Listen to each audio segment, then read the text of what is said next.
요즘 캠핑을 좋아하시는 분들이 많이 있으시죠. 이 캠핑을 좋아하시는 분들을 보면 그 캠핑 장비에 정말 진심입니다. 그래서 뭐 장비들을 어마어마하게 이렇게 준비를 하죠. 저도 가만히 보니까 집에 캠핑 장비가 하나 있는데요. 애들하고 피크닉 가려고 산 5만 원짜리 원터치 텐트입니다. 근데 그게 그전에는 더 싼 걸 샀었거든요. 더 싼 걸 샀다가 이제 망가져서 이제 요걸 샀는데 그 처음에 이제 잘 모르고 그냥 제일 싼 걸로 뭐 잠깐 피크닉 갈 건데 그래서 이렇게 주문을 했습니다. 그리고 가서 이렇게 탁 던지면 펼쳐지는 거거든요. 탁 던지면 펼쳐놨는데 쭉 피크닉을 가서 보니까요. 남의 집하고 비교해서 너무 작은 거예요. 그렇게 작은 줄 모르고 샀죠. 좀 작다 이렇게 생각을 했는데 저희 큰애가 같이 이렇게 거기 매점에 갔다 이렇게 오다가요. 이렇게 더 어렸을 때 뭐랬냐면 아빠 우리 텐트는 너무 작은 거 아니에요? 그건 망가지고 이제 그 다음 조금 이제 더 큰 거를 이제 샀는데 제가 이제 설교 준비하면서 그래 텐트가 도대체 얼마나 하나 이렇게 한번 봤거든요. 그랬더니 180만 원짜리도 있고 더 비싼 것도 있겠죠. 아주 뭐 대단한 것들이 많습니다. 근데 보니까 정말 좋아 보여요. 그리고 그 안에 들어가는 장비들이 굉장히 다양한데 뭐 얼마나 좋은 것들도 많은지 뭐 어떤 건 보니까요. 텐트 안에 쫙 펼쳐서 바람 넣어서 쓰는 에어매트도 있어요. 야, 저런 데서 자면은 배기지 않겠다. 뭐 그런 생각도 들었습니다. 이 캠핑을 해보고는 싶은데 이런 장비들을 막 징이고 사는 게 부담스러운 사람들은 요즘 글램핑장 같은 곳을 찾습니다. 이 글램핑장에 가면요. 텐트부터 텐트 뭐 캠핑 장비까지 싹 다 빌려줍니다. 심지어는요. 이 겉모습은 이 캠핑하는 텐트인데 그 안에 화장실도 있고 침대도 있고 TV까지 있고 에어컨도 설치되어 있는 그런 글램핑장도 있대요. 그러니까 좀 그 씻는 거 뭐 이런 거 불편해서 이렇게 캠핑하는 게 좀 어려운 사람들은 뭐 이런 거 한 번쯤 이렇게 경험해 볼 수도 있을 것 같습니다.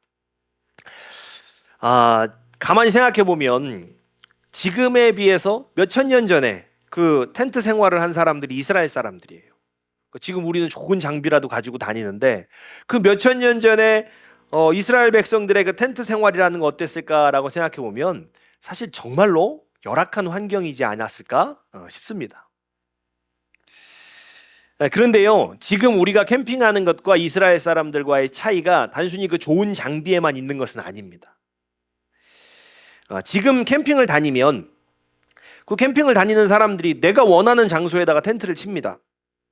그래서 뭐 사람들이 잘 모르는 숨은 명소를 찾아가서 텐트를 치는 사람도 있고 뭐 아니면 좋은 캠핑장을 찾아가서 텐트를 치기도 합니다.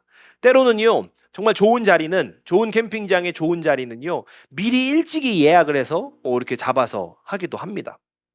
그러니까 결국엔 어떠냐면 내가 원하는 데 가서 내가 원하는 자리에 그 좋은 자리에 가서 텐트를 치고 캠핑을 하는 거죠. 그런데 우리가 잘 알다시피 이스라엘 백성들에게는요. 그런 걸 결정할 수 있는 권한이 없었다는 거예요. 이스라엘 백성들이 장막을 처음 치던 날요. 그 성막 위에 구름이 덮였습니다. 백성들의 텐트 위에 구름이 덮인 것이 아닙니다. 이스라엘 백성들은요. 지파별로 이렇게 텐트를 다 쳤습니다. 위에서 내려다보면 이게 사각형 형태를 띠는 거예요. 사각형 형태로 이렇게 텐트를 다 치고 장막을 쳤는데 그 한가운데가 무엇이었냐면 성막이었습니다. 그 중심에 성막이 있었어요. 이 진영 제일 가운데에 위치했던 성막에 구름이 덮인 것이죠. 이 성막이에요. 이 구름이 바로 하나님의 사인이었습니다. 이스라엘 백성들은요, 성막 위에 구름이 떠오르면 짐을 싸고 텐트를 정리해서 이동을 했습니다. 또 구름이 떠오르지 않아요. 구름이 제자리에 머물러 있습니다. 그러면 이동하지 않고 그 텐트에 계속해서 머물러 있었죠. 우리가 익히 알고 있는 말씀입니다. 자, 그러면 한번 생각해 볼 수 있는데 이 광야로 이동을 하다가 광야길 가운데서 이동을 하다가 구름이 멈췄는데 그러면 텐트를 칠 자리는 어떻게 정했을까라는 거예요. 우리 민수기 9장 17절 말씀을 같이 보도록 하겠습니다. 민수기 9장 17절 같이 읽겠습니다. 시작. 구름이 내려와 머물면 이스라엘 자손은 바로 그 자리에 진을 쳤다. 아멘. 이스라엘 백성들이 여기 좋다. 여기 이 자리 좋다. 여기 참 좋은 자리네. 그래서 거기에다 텐트를 칠 수 있었던 게 아닙니다. 구름이 내려와서 머무는 곳, 그냥 머물면 거기에 텐트를 친 것입니다. 구름이 내려와서 머무는 곳에만 텐트를 칠 수가 있었죠. 근데 만약에요, 이 구름이 내려오지를 않아요. 구름이 내려오지를 않으면 계속 걸어야 합니다. 우리가 한번 생각을 해보겠어요. 이스라엘 백성들이 200만 명 정도의 사람들이 한 번에 움직였습니다. 이 사람들이 이동을 했는데 이 그 난리통들을 한번 생각해 보면 남자들은요 막 무거운 거 이고 지고 막 갔을 겁니다. 막 그 뭐 텐트며 뭐며 다 이고 지고 갔을 거고요. 여자들은요 뭐 애들을 막 챙겨가지고선 다니느라고 정신이 없었을 거예요. 그러면서 막 살인적인 더위에 광야를 걸어가는 거죠. 레위 자손들은 어땠을까요? 레위 자손들은 이동할 때마다 성막을 해체하고 이거 들고 가야 되는 거예요. 그 안에 있는 성물들을 다 싸서 가야 되는 거예요. 근데 문제는 이 성막은요 옮기는 규례가 있습니다. 이 성막의 기물들 하나하나가 다 옮기는 규례가 있어가지고 무겁다고 해서 막 질질 끌고 갈 수 있는 게 아닌 거예요. 규례대로 성막을 해체하고 조심스럽게 언약궤를 메고 성물들을 옮기면서 그렇게 광야를 걸어가는 거죠. 그러면 이 상황 속에서 이스라엘 백성들은요 이 무거운 짐을 들고 광야를 오랫동안 걷고 싶었을까요? 아니면 빨리 좀 가가지고 한 곳에 정해져서 거기에 머무르고 있고 싶었을까요? 오늘 본문을 우리가 다룰 때 보통은 어디에 집중하냐면 백성들이 구름이 떠오르면 떠났고 구름이 떠오르지 않으면 한 달이 됐든 1년이 됐든 기다렸다는 어떤 그 하나님의 때를 향한 인내에다가 포커스를 많이 맞춥니다. 인내에다가. 그런데 사실 구름이 성막 위에 오래 머문 날들도 있었지만 그렇지 않은 날들도요 상당히 많았습니다. 우리 말씀 한번 보겠습니다. 민수기 9장 20절에서 21절이에요. 같이 읽겠습니다. 시작. 구름이 성막 위에 며칠만 머무를 때도 있었다. 그때에는 그때대로 주님의 지시에 따라서 진을 치고 또 주님의 지시에 따라 길을 떠나곤 하였다. 구름이 저녁부터 아침까지만 머물러 있을 때도 있었다. 그럴 때에는 아침이 되어 구름이 갇혀 올라가면 그들은 길을 떠났다. 낮이든지 밤이든지 구름만 거쳐 올라가면 그들은 길을 떠났다. 아멘. 이스라엘 백성들이 힘든 몸을 간신히 누렸다가도요 며칠 만에 다시 짐을 싸서 떠나야 했던 거예요. 어떤 날은요 구름이 단 하루 만에 떠오르기도 했습니다. 전날에 열심히 텐트 쳐놓고 이 짐 살림 다 정리해놓고 했는데 다음날 구름이 떠오르면 다시 짐 싸서 길을 떠나야 했던 거예요. 구름은 갑자기 밤에도 떠올랐어요. 그럼 어땠겠습니까? 자는 애들 깨워가지고 빨리 출발해야 된다라고 짐 챙기고 텐트 걷고 오밤중에도 그러고 막 길을 떠났을 겁니다. 저는 뭐 이 이스라엘 사람들의 광야 생활에 비하면 사실은 세 발의 피지만 그들의 고됨이 조금은 이해가 되는 거예요. 우리 교회가 처음에 개척을 했을 때 세미나실에서 했습니다. 그래서 이제 시간 그때만 쓰는 거예요. 주일 예배 우리가 정한 시간에만 쓰는 거죠. 그러니까 뭐 악기나 이런 거 스피커 같은 거 좀 무거운 거는 그냥 거기다 놓고서는 쓸 수 있도록 이렇게 조율을 했지만 나머지 짐들은 다 옮겨야 되는 거였어요. 그래가지고 뭐 심지어 강대상도 옮기는 거죠. 어떤 분들은 이제 강대상을 보면서 어머 여기 바퀴가 달려서 너무 편하다 그러는데 그게 아니라 끌고 다니느라고 바퀴를 단 거예요. 매주 우리가 생각을 해보면요 그냥 자잘한 짐 다 그냥 카트에다 끌고 내려오고 강대상 끌고 내려오고 현수막 걸고 뭐 막 이렇게 펼쳐놨다가요 예배 끝나고 나면 또 다 정리해가지고 그거 막 끌고 올라갔다가 그렇게 지냈죠. 그러다가 우리가 새로운 공간이 생겼어요. 매주 짐을 싸고 풀지 않아도 된다는 생각이 얼마나 좋았는지 모릅니다. 주일이 너무 여유롭다 너무 편하다 얼마나 좋았는지 몰라요. 그리고 이제 1년 지나서 우리가 더 넓은 공간으로 여기를 이제 옮겨왔죠. 여기 와보니까요 어떤 생각이 드냐면 야 여긴 좀 오래 있고 싶다 이런 마음이 드는 거예요. 자주 이사한다는 게 생각보다 쉽지 않습니다. 그래서 요번에 이 공간에 오니까 야 여기 좀 더 오래 머물고 싶다 이런 생각이 드는 거예요. 저도 하물며 그런데 그 200만 명의 사람들이 매번 삶의 터전을 옮겨 다닌다는 거 그거 정말로 쉬운 일이 아닙니다. 쉬운 일이 아니라 그냥 그런 정도가 아니라 진짜 어려운 일이지요. 그러니까 이스라엘 백성들은요 한번 터를 잡으면 좀 오래 머물고 싶었을 거예요. 금방 또 움직이고 싶지 않았을 겁니다. 그런데 그들에게는요, 자리를 잡고 더 머무를 것인지 말 것인지 그걸 결정할 수 있는 권한이 없었습니다. 만약에요, 이스라엘 백성들한테 그 결정의 권한이 있었다면 그들은 아마 자주 이동하지 않았을 거예요. 야, 비도 오는데 이거 장막 언제 다 걷냐? 며칠 더 있자. 아유, 여기 이 집에 애기 태어났는데 갓난 애기 데리고 어떻게 움직이냐? 며칠 더 있자. 아마 다양한 이유를 대면서요, 더 머물고 그곳에 더 머물었을 것입니다.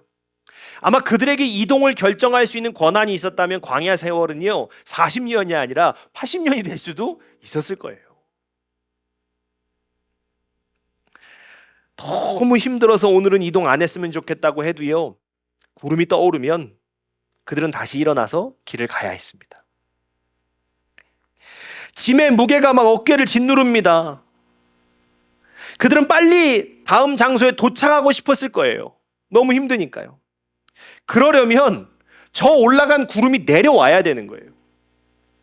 그리고 그 구름이 하나님이 정하신 그곳에서 움직이지 않고 머물러야 했습니다. 그러면 이 무거운 짐을 빨리 내려놓고 싶었던 이스라엘 백성들은 어디를 집중하면서 걸었을까 하는 거예요. 그들이 어디를 집중하면서 걸어갔겠냐는 거죠. 내 눈앞에 펼쳐진 끝없는 광야를 보면서 갔을까요? 아니면 그동안 내가 걸어왔던 그 뒷길을, 걸어왔던 이 길들, 내 뒤로 길게 늘어진 진영의 뒤편을 쭉 바라보면서 걸어갔을까요? 아니면 지금 내 옆에서 같이 짐 지고 낑낑거리면서 걸어가고 있는 사람들, 이 사람들을 보면서 걸어갔을까요? 앞도 뒤도 옆도 아닙니다. 바로 위를 봤을 거예요. 하늘을 봤을 것입니다. 구름이 떠올랐던 하늘, 그 하늘에서 다시 구름이 내려오는 순간만을 기다렸을 거예요. 헉헉대면서 땅만 보고 막 걷다가도요, 구름이 내려오려나 하고 하늘 한번 보는 거예요. 또 다시 헉헉거리면서 걷다가도 또 하늘 한번 보는 거예요. 근데 뭔가 조금 움직이는 것 같아요. 구름이 조금 움직이는 것 같아요. 그러면 저 구름이 내려오려나 아니면 안 내려오려나 막 집중해서 보게 되는 거죠. 앞도 뒤도 옆도 이스라엘 백성들의 시선을 사로잡지 못했습니다. 오직 그들의 시선이 집중하고 있는 것은 위였어요. 위. 바로 위. 내 앞에 펼쳐진 끝없는 광야를 바라본다고 해서요, 거기에 하나님의 사인이 임하지 않습니다. 내가 그동안 걸어왔던 길을 뒤돌아보고 또 뒤돌아본다 해도요, 거기에 하나님의 사인이 임하지 않습니다.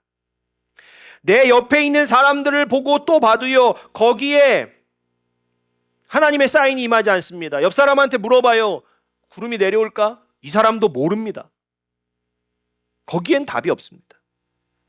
오직 내 눈을 들어서 하늘을 봐야 됐어요. 오직.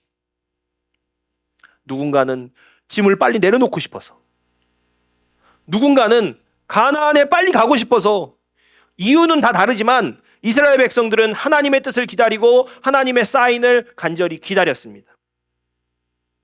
그래서 그들은요, 하나님의 사인이 주어지는 곳에 모든 시선을 집중했던 거예요. 자, 그러면 우리에게 하나님의 사인이 주어지는 곳은 어디인가라는 거죠. 우리에게 하나님의 사인이 주어지는 것은 어디입니까? 여러분은 어디서 하나님의 뜻을 발견하고 어디서 하나님의 사인을 발견하십니까?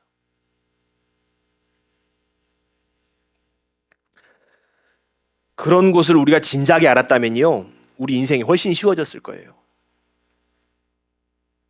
자, 그런데요, 하나님의 사인이 주어지는 곳을 알기 전에 우리가 하나님의 뜻이 무엇인지, 하나님의 사인이 무엇인지 이것을 먼저 분별할 줄 알아야 됩니다.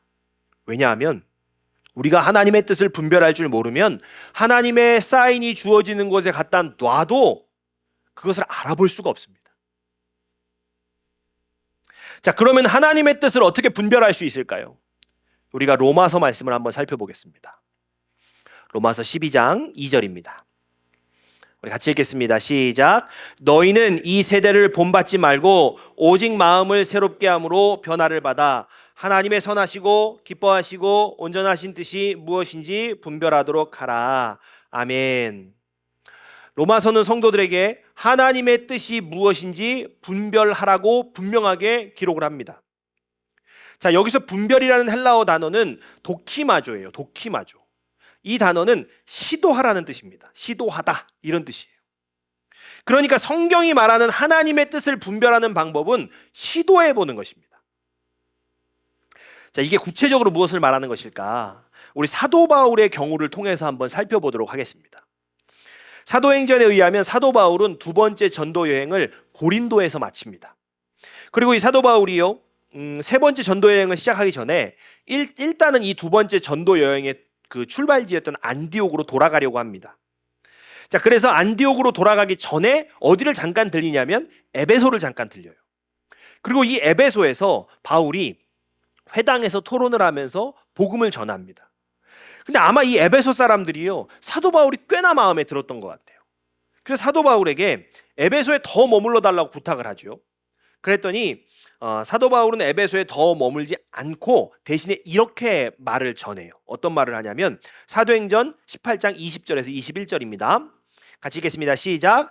그들은 바울에게 좀 더 오래 머물러 달라고 청하였으나 바울은 거절하고 하나님의 뜻이면 내가 다시 돌아오겠습니다 하고 작별 인사를 한 뒤에 배를 타고 에베소를 떠났다. 아멘. 사도 바울은 하나님의 뜻이면 내가 다시 에베소로 돌아올 수 있을 것입니다 라고 말하고 에베소를 떠납니다. 그리고 이제 두 번째 전도 여행을 마치죠. 그리고 안디옥으로 돌아와서 사도 바울이 쉼을 좀 가진 뒤에 얼마 후에 세 번째 전도 여행을 시작합니다. 그리고 갈라디아를 지나고 부르기아를 거쳐서 에베소에 도착합니다. 정말로 에베소로 돌아가는 거예요. 여기서 사도 바울은 다시 에베소로 돌아간 것이 하나님의 뜻인지 아닌지 어떻게 분별할 수 있었을까요? 사도 바울이 두 번째 전도여행을 마치고 세 번째 전도여행을 시도했습니다. 자, 하나님께서 너 사도 바울 자 이제 세 번째 전도여행 해야 돼. 전도여행 하자. 이렇게 말씀하신 게 아니에요. 그래서 시작한 게 아닙니다. 얼마간의 쉼을 좀 갖고 사도 바울이 다시 세 번째 전도 여행을 시작한 거예요. 시도한 거예요. 사도 바울은 갈라디아를 거쳐서 부르기아에 도착해서 이렇게 보니까 이러면 에베소로 갈 수 있겠는데? 자, 그리고 나서 에베소로 가기를 시도했습니다. 그리고 정말로 에베소로 돌아간 거죠. 에베소로 돌아갈 수 있었습니다. 바울이 하나님의 뜻을 분별할 때는 가만히 있으면서 갈까요 말까요 OX의 답을 구한 것이 아닙니다. 가만히 머물면서 하나님 가요 말아요 이렇게 OX를 묻는 게 아니었어요. 그는 세 번째 전도 여행을 실행에 옮겨서 하나님의 뜻을 분별했습니다. 내가 시도해서 길이 열리면 에베소로 가는 것이 하나님의 뜻이 맞고, 내가 시도해서 길이 막히면 이것이 하나님의 뜻이 아니구나 분별할 수 있었습니다. 하나님의 뜻을 분별한다는 것은 가만히 있으면서 되나? 안 되나? 그 답을 구하는 것이 아닙니다. 하나님의 뜻을 분별한다는 것은 가만히 앉아서 O입니까? X입니까? 그걸 묻고 있는 것이 아닙니다. 하나님의 뜻을 알기 위해서는 시도해 보아야 합니다. 저희가 세 번째 공간, 여기가 무려 세 번째 공간입니다. 세 번째 공간을 구할 때요, 다른 건물로 가야 되나? 계속 이 건물에 있어야 되나? 사실은 고민이 있었어요. 그런데 가만히 앉아서 하나님 어디로 갈까요? 여기 있을까요? 갈까요? 어디입니까? 라고 하지 않았습니다. 기도하고 기도한 뒤에는요, 움직이고 시도했습니다. 다른 건물로 가는 것이 하나님의 뜻인지 아닌지 다른 건물에 가서 직접 눈으로 보고요, 실제로 계약을 하기로 하고요, 그리고 계약하기로 한 날 계약에 실패하고요. 그래서 그렇게 해보면서 하나님의 뜻을 분별할 수 있었습니다. 아니구나. 분별할 수 있었어요. 이스라엘 백성들은 이 다음에 어디에다 텐트를 치게 될지 하나님의 뜻을 알기를 원했습니다. 그래서 하늘의 시선을 고정하고 구름이 내려올 때까지 계속 걸었습니다. 가만히 있다 구름이 내려온 곳으로 찾아가는 것이 아니라 가만히 보고 있다 저기 구름 내려갔다 그렇게 가는 게 아니에요. 구름이 내려올 때까지 계속 움직였습니다. 구름이 내려올 때까지요. 하늘을 보면서. 자, 그렇다면 질문에 답을 할 시간이에요. 내가 하나님의 뜻을 발견하고 하나님의 사인을 발견할 수 있는 곳이 어디입니까? 내가 하나님의 뜻을 알기 위해 움직이는 모든 곳입니다. 내가 하나님의 뜻을 알고자 무엇이든 시도하는 그 자리 바로 거기입니다. 그 자리가 하나님의 뜻을 발견할 수 있는 자리예요. 내가 아무것도 하지 않으면서 하나님의 뜻을 알고 싶다라고 하면 모순입니다. 아무것도 시도하지 않으면서 하나님의 뜻을 알 수가 없습니다. 한국 사람들은 정확한 거 좋아합니다. 아니면 아니고 맞으면 맞고 정확하게 알고 싶어 하는 거. 우리 다 그렇습니다. 하나님의 뜻을 정확하게 알고 싶으면서 아무것도 시도하지 않는 것은요, 모순입니다. 시도하지 않아도 알 수 있고 부딪혀보지 않아도 알 수 있고 실패를 경험하지 않아도 알 수 있는 완벽한 하나님의 뜻만을 구하지 마십시오. 그런 완벽한 응답과 그런 완벽한 사인만을 기다리는 신앙생활 하지 마시기 바랍니다. 예수를 믿는 삶은요, 하나님의 뜻을 발견하기 위해서 기도하고 그 기도의 힘으로 시도하며 사는 것입니다. 그것이 무엇이 되었든지 시도해 보는 것입니다. 물론 우리가 시도했는데 안 될 때가 있습니다. 시도했는데 안 되면 그것은 실패가 아니라 노라는 하나님의 사인을 발견한 것입니다. 그것을 실패로, 나의 실패로 받아들이지 마십시오.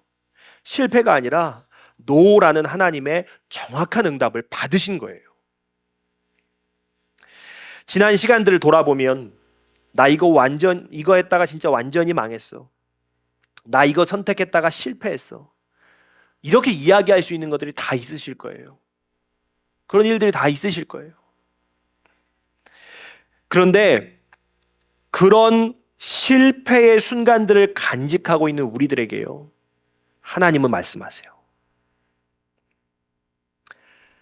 아니, 너는 실패한 적 없어. 너는 그 길이 하나님이 인도하시는 길이 아니란 걸 발견한 거야. 너는 그 선택이 하나님의 뜻이 아니란 걸 발견한 거야. 너의 지난 모든 시간은 하나님의 뜻이 무엇인지 알기 위해 걸어온 시간이야. 너는 실패한 적 없어. 우리는 하나님의 뜻을, 정말 하나님의 뜻이 무엇인지 알게 해달라면서 제자리에 부르짖지만 하나님께서는요, 우리가 하나님의 뜻이 무엇인지 알 수 있도록 우리를 계속 걸어가게 하십니다. 그래서 돌아보면 깨달은 것이 많습니다. 그런데 사단은요, 그것을 후회라는 이름으로, 그걸 실수라는 이름으로, 그걸 실패라는 이름으로 변질시킵니다. 그런데 하나님은 나의 지난 모든 시간이 하나님의 뜻을 발견하기 위해 걸어온 시간이라고 말씀하세요. 가끔은 너무 희미해서, 너무 희미하고 잘 보이지 않아서 그 잘 보이지 않는 하나님의 뜻을 발견하기 위해서 더듬거리면서 걸어온 인생들의 순간들이 있으실 거예요. 정말 너무 어두워서 더듬거리면서 때로는 넘어지기도 하면서 여기까지 걸어오신 분들이 분명히 있으실 거예요. 삶에는 아주 긴 터널을 통과하는 시기가 있습니다. 그 어두운 터널을 긴 시간 걷다 보면 터널 저 끝에 아주 희미한 빛이 보입니다. 그런데 그 빛이 출구인지 아닌지, 그 희미한 빛이 출구인지 아닌지는요, 그 터널 끝까지 걸어봐야만 알 수 있습니다. 제자리에 서서요, 저 희미한 빛이 출구인가 아닌가 아무리 가늠해봐도요, 그거 정확하게 알 수가 없습니다. 옆에 있는 사람에게요, 저거 출구 맞아요? 아무리 물어봐도요, 사실은 이 사람도 모릅니다. 절로 가면 나갈 수 있나요? 출구가 저쪽인가요? 물어봐도요, 이 사람도 알 수가 없어요. 이 사람도 모릅니다. 오직 그 빛을 향해 계속해서 걸어간 사람만이 터널 밖으로 나갈 수가 있습니다. 이렇게 희미한 빛을 향해 멈추지 않고 직접 걸어본 경험이 있는 사람은요, 언젠가 또 다른 터널을 만나도 두렵지가 않아요. 왜요? 한 걸음 한 걸음 내디딜 때마다 그 빛이 더 가까워지고 결국 그 빛이 출구가 맞다라는 그 경험을 통해서 확신을 가졌기 때문이에요. 그래서 또 다른 터널을 만나도요, 지금 너무 작아, 저 멀리 보이는 그 희미한 빛, 그것밖에 못 보일지라도요, 내가 그 빛을 향해서 걸어가는 그 걸음을 멈추지 않아요. 그 걸음을 멈추지 않는다면 결국 이 터널을 벗어날 수 있다는 것을 알기 때문이에요. 여러분은 어떤 터널을 통과해 오셨고 또 어떤 터널에 계십니까? 터널의 출구를 찾는 것은 진짜 앞이 잘 보이지 않는 상황 속에서 하나님의 뜻을 구하고 찾는 것과 같습니다. 그런데 우리는요, 이제 압니다. 하나님의 뜻을, 하나님의 이 사인을 발견할 수 있는 방법을 우리 배웠습니다. 알게 되었습니다. 제자리에 멈춰서 출구가 나타나기를 기다리는 게 아니라, 누가 나를 그 출구까지 데려다 주는 것도 아니라, 그 희미한 빛이 내 앞에 선명해질 때까지 내가 계속해서 걸어가야 된다는 것을 우리는 이제 알았습니다. 우리는 앞으로도요, 많은 순간 하나님의 뜻을 구하며 살 겁니다. 앞으로도요, 어두운 터널을 몇 개를 더 만날 수도 있습니다. 거기서 희미한 빛과 같은 하나님의 뜻을 구하고 하나님의 사인을 기다리며 살아갈 것입니다. 그러면 어느 터널에 있을지라도 계속 걸어가십시오. 어떤 어두운 터널을 만나고 어떤 긴 터널을 만나도요, 그 빛이 보일 때, 그 빛이 더 선명해질 때까지 계속 걸어가시면 됩니다. 어떤 일이든 시도해 보십시오. 그것이 하나님의 뜻을 찾을 수 있는 방법입니다. 우리의 삶에서 시도하고 시도함으로 하나님의 뜻, 하나님의 사인을 정확히 바라보실 수 있는 저와 여러분 되시기를 주의 이름으로 축복합니다. 우리 같이 찬양하고 기도하겠습니다.